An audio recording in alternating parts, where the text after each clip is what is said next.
銀行窓口に7000ドルの偽造小切手とされる1枚が持ち込まれたぜ。だが勝負は銀行員が違和感を持った瞬間に終わっていたぜ。7000ドルを窓口で？それ本当に通ると思ったの？舞台は2026年3月16日、米国ミズーリ州の銀行だぜ。場所はリーズサミットにある US 銀行の支店だったんだぜ。小切手の換金を頼みたいんだ。身分証もここにある。今の言葉は公開記録上の発言ではなく、状況を示す再現だぜ。確認するので、このまま窓口の前で少し待っていてほしい。一見すればごく普通の銀行手続きにしか見えないわね。ところが銀行員は端末と書類を確認し、取引を止めたとされるんだぜ。書類のどこかに見過ごせない不審点があったのね。銀行員は応対を続けながら警察へ連絡したというんだ。確認に時間がかかっているだけだ。慌てる必要はない。これも余裕を装う様子を表した再現で、実際の発言ではないぜ。換金を待つ数分が警察を待つ時間へ変わったわけね。店を出れば不自然に移り、残れば警察が近づいてくる状況だ。でも本人は通報されたことを知らなかった可能性もあるよね。そこは公開情報で確認できないから断定してはいけないぜ。やがて警察官が支店へ到着し、男は店内で拘束されたとされる。しかも話は7000ドルの1枚だけでは終わらないのね。拘束後の確認で別の身分証や小切手も出たと報じられた。1枚の違和感から隠れていた全体が見え始めたのね。ここからは来店から捜査の拡大まで時系列で追うぜ。男が示したのはミズーリ州の運転免許証だったとされる。銀行で高額な小切手を換金するなら本人確認は当然よね。問題はその免許証に記載された情報の組み合わせだった。報道では顔写真は窓口の男本人のものだったとされる。しかし免許証に書かれた氏名は別人のものだった疑いがある。顔だけ本人で名前は別人という身分証だった疑いなのね。そうだぜ。ただし偽造の方法や作成手順は公開されていない。具体的な突破方法を想像で補うのも危険だよね。だから再現では銀行員が確認時間を確保する場面に絞る。しかの確認が必要なので、もう少しだけここで待ってほしい。わかったよ。手続きが終わるまでここで待っている。この会話も事実の引用ではなく、緊張を伝えるための再現だ。質問の内容も返答の内容も公開情報ではわからないのね。その通りだぜ。勝手に矛盾する言い訳を作ってはいけない。なら確認できるのは職員が不審に思って通報した流れね。しかも最初に何を不審と判断したかも公表情報では不明だ。免許証だったのか小切手だったのかも断定できないわ。確認済みの事実と再現の演出はここできっちり分けるぜ。銀行員は取引を止め、店内から警察へ連絡したとされる。男を刺激せず普段通りの応対を続けた可能性があるのね。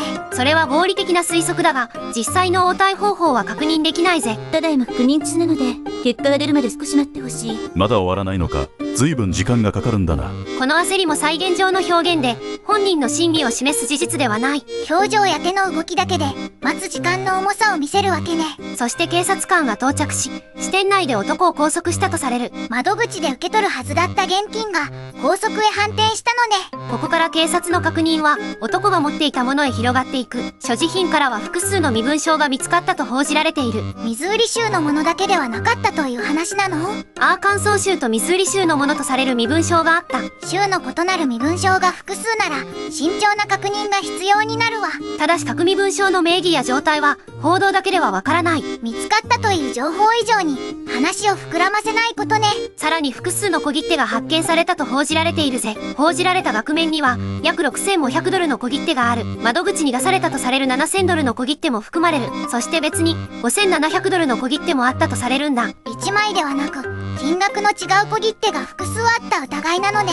これらは同じ被害者の口座に関連すると報じられている。口座名義人が自分で署名した小切手ではなかったの？本人の承認なく署名された疑いがあると報じられたぜ。同じ口座につながるなら被害の確認範囲も広がるよね。ただし換金済みか未遂かは小切手ごとに明確ではない。全部の金が奪われたと決めつけるのは早いということね。公開情報で言えるのは複数の小切手が見つかった点だ。そして署名が承認なく行われた疑いがあるという点ね。警察の捜査は銀行と所持品の確認だけでは終わらなかった。捜査先はブルースプリングスのホテル客室へ及んだとされる。銀行窓口の一軒から宿泊先までつながったのね。客室からも複数の小切手が見つかったと報じられている。さらに事件への使用が疑われるプリンターも押収された。でも実際に何を印刷したかは裁判で確認がいるわね。その通りだぜ。発見だけで用途まで確定したとは言えない。機会があった事実と犯罪への使用は分ける必要があるわ。報道も事件への使用が疑われわれるものとして伝えているんだ。銀行員の違和感が身分証小切手客室へ広がったのね。小さな停止判断が捜査の入り口になった構図だぜ。では男はこれらの書類をどう説明したとされるのか。報道には捜査官への供述とされる内容が記されている。供述されたという情報で裁判確定の事実ではないのね。男は別の男とフロリダ州から移動したと話したという。身分証と小切手はその別の男が用意したとされる。そして窓口へ持ち込む役をこの男が担ったという話ね。換金できた金を2人で分ける予定だったと報じられた。ただし供述が真実かどうかはまだ別の問題だよね。ここから先は供述を材料にした一般的な構造の話だぜ。容疑者個人の心理状態を勝手に診断する話ではない。行動の仕組みを考えても心の中までは断定できないわ。不正は一気に完成せず、小さなこれくらいが並ぶことがある。最初は自分は書類を作った人間ではないと切り離す。作成していなくても怪しい書類を使えば責任は残るわ。次は自分は窓口で換金するだけだと役割を狭く見る。でも窓口に出した時点でそれは自分の行動になるのよ。最後はここまで来たから引き返せないという思考だ。費やした時間が増えても正しくない行動は正しくならないわ。これは一般的な自己正当化のモデルとしての説明だぜ。男が実際に3段階で考えたと確認されたわけではない。再現の内心を本人の告白みたいに扱っちゃダメね。共犯関係では役割が細かく分かれる場合があるんだ。書類を用意する役と窓口へ持ち込む役が分かれる。さらに利益を受け取る役まで別に置かれることもある。分担が増えるほど自分の責任を小さく感じやすいのね。全体を見ないことでただの作業だと思い込む可能性がある。けれど被害を受ける側には役割分担なんて関係ないわ。誰かに渡されたものでも使う前に立ち止まる必要がある。頼まれただけという言葉は確認を省く理由にならないね。もう一つ皮肉なのは堂々とした態度が安全とは限らない点だ。不安を隠そうとしても書類の内容が正しくなるわけじゃない。銀行員は態度より情報の一致を慎重に見るものね。応対が続くほど職員には確認するための時間が生まれる。強気に振る舞えば必ず疑われるという意味ではないよね。もちろんだぜ。態度だけで不正を決めつけてはいけない。強気だった、嘘を重ねたという事実も確認されていない。そこは再現ドラマ上の仮説として明確に区切るべきね。確かな軸は書類の疑いと銀行員の通報という流れだ。審理を面白く作るより確認できる境界を守る方が大事ね。その境界を守ってこそ事件の本当の怖さが見えるぜ。結末は銀行員の通報を受けた場面へ戻るところからだ。警察官が支店へ到着し男を拘束したと報じられている。$7000を得るはずの計画がそこで止まったのね。そして翌日の2026年3月17日事態は次へ進む。ジャクソン分検察が男を起訴したと報じられたんだ。起訴された罪は1件だけではなかったのよね。報道されたのは合計4件の偽造罪での起訴だぜ。でも起訴は有罪判決と同じ意味ではないわ。当時の男は$1万の保釈保証金で拘束されたとされる。手にするはずだった$7000より大きな金額なのね。ただし保釈保証金は罰金や損害額そのものではないぜ。数字が近くても意味の違う金額を混同しちゃダメね。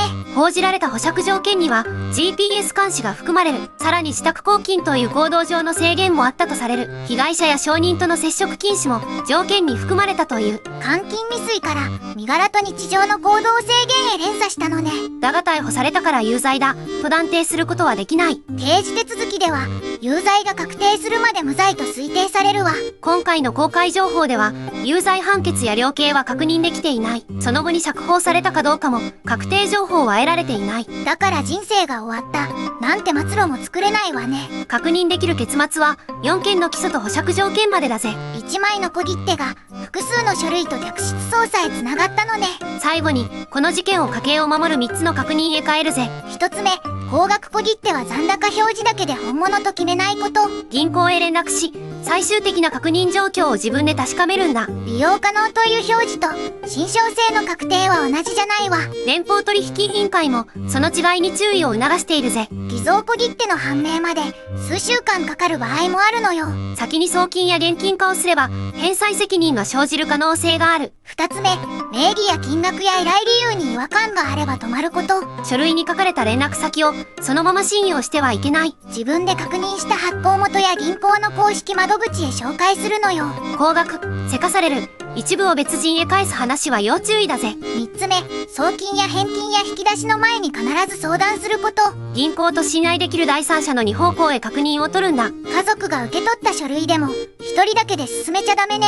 急いで返金してほしいと言われるけど、どうすればいいの？今日はお金を動かさないで、まず銀行へ確認しようよ。この過程での会話は教訓を示す再現で、実事件とは別だぜ。最初の確認で止まれば、その先の損失を防げる可能性があるわ。この事件は基礎段階を含み、有罪確定まで無罪と推定されるわ。再現部分は公開情報を元にした演出で、実際の発言じゃないよ。書類1枚を信じる前に、発行元と銀行を確認するんだ。その小さな一手が、家計と家族を守ることにつながるぜ。身近な人子は事件を見逃したくない人は、チャンネル登録しておいてね。